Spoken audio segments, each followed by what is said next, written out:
Selamat malam Pak, saya atas nama Rinil Savelena Baswaja dengan NIM 2003030103, kelas C semester 2 jurusan Sosiologi. Saya akan mereview buku kelima Sosiologi Komunikasi. Bagian pertama, bab 1, pengantar media sosial, sebuah seni dan sains. Media sosial adalah area aktivitas profesional dan hubungan pribadi yang berkembang. Platform ini akan terus berkembang atau dalam beberapa kasus hilang sama sekali. Ini adalah industri yang mana perubahan terjadi dengan sangat cepat, terkadang berpacu dengan kecepatan cahaya yang selalu bergerak.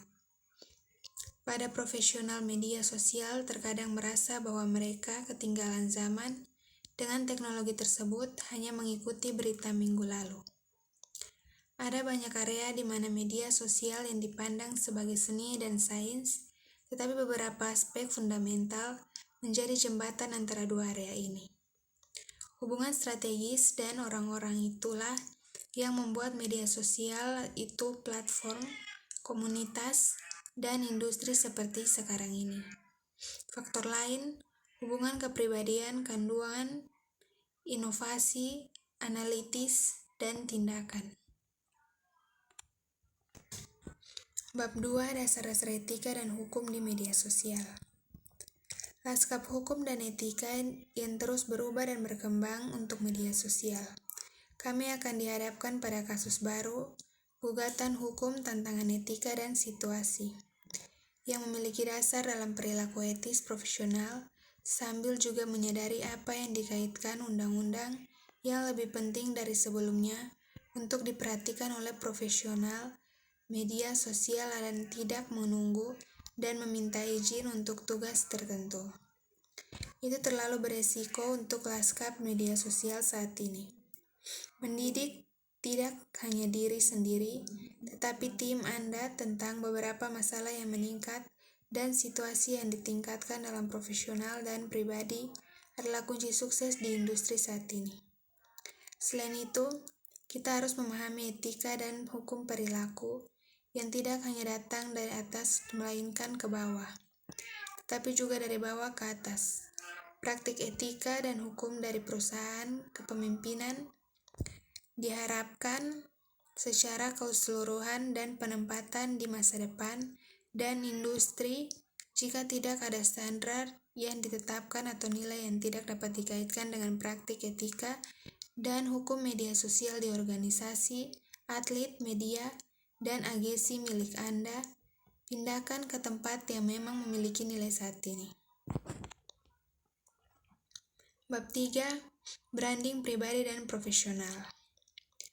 Membangun merek pribadi di media sosial adalah salah satu tugas tersulit, namun terpenting bagi seorang profesional di media sosial. Anda merek pribadi adalah aset Anda yang paling berharga dan dilindungi.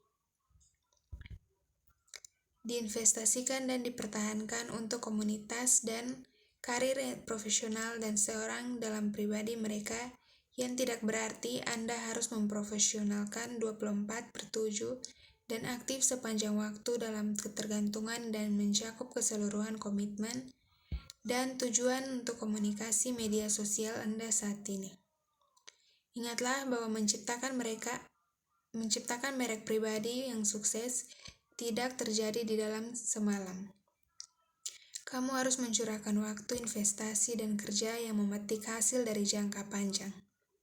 Luangkan beberapa menit dalam setiap hari untuk meneliti, mempelajari, dan mengerjakan merek pribadi Anda. Saat Anda berinteraksi dengan lebih banyak orang, peluang Anda akan muncul untuk memungkinkan Anda untuk berbagai sertifikat dengan orang lain. Mulailah menulis konten dan menerbitkan secara online, dan konten ini tentu saja dapat berupa visual, tulisan, atau mentor yang memperkenalkan virtual, tetapi berfokus pada hubungan pertama. Bukan hanya bertanya atau misalnya jangan meminta pekerja kepada orang lain ketika Anda baru saja berhubung dengan mereka di Twitter. Keputusan Anda di tangan Anda. Bab 4, kualifikasi dan peran industri. Seperti yang Anda lihat, ada banyak peluang bagus dan bekerja di media sosial. Industri saat ini masih relatif baru, tetapi sudah menjadi lebih utama dan mapan. Peran media sosial akan terus berubah. Beberapa mungkin hilang dan yang baru mungkin dapat dibuat. Media sosial adalah ekosistem yang ada dalam diri sendiri, tetapi semakin terkait dengan area komunikasi. Menulis, penelitian, kreativitas, dan lain-lain. Tetapi yang lain akan menjadi hal baru. Pendapat pekerjaan media sosial hanyalah langkah dari awal sebuah karir. Fokus untuk mengembangkan lebih lanjut keterampilan dan kasus dari wawasan informasi yang dapat diberikan. Jadilah lebih profesional. Pengalaman mungkin di media sosial untuk menunjukkan apa yang dapat Anda lakukan terakhir, namun tidak kalah pentingnya terus bertumbuh dan berkembang. Belajarlah dan berhenti ketika mendapatkan pekerjaan di media sosial Anda saat ini. Bab 5, meneliti di media sosial, memantauan, mendengarkan, dan analisis. Praktik pemantauan dan mendengar di media sosial harus didefinisikan dari sudut strategi, namun kreatif dan menyeimbangkan kedua profil ilmiah yang selalu mengambil data serta menciptakan ide-ide dan inovasi. Angka dan data dari dalam perjalanan begitu saja menginvestasikan diri mereka sendiri ke dalam laporan. Mereka harus menganalisis, mendiskusi di format dan dengan cara mengatakan cerita kompresif tentang di mana kita berada, kemana kita pergi, dan apa yang perlu kita perhatikan, apa yang perlu kita lakukan di media sosial. Media seperti ini, semua aspek media sosial, metrik dan cara mengumpulkan, menganalisis dan melaporkan, pertemuan, penelitian, dan media sosial harus berkembang dan dapat merubah. Bab 6, perencana strategis dan media sosial. Rencana strategis adalah rencana dalam dokumen utama yang harus dibuat oleh seseorang profesional media sosial.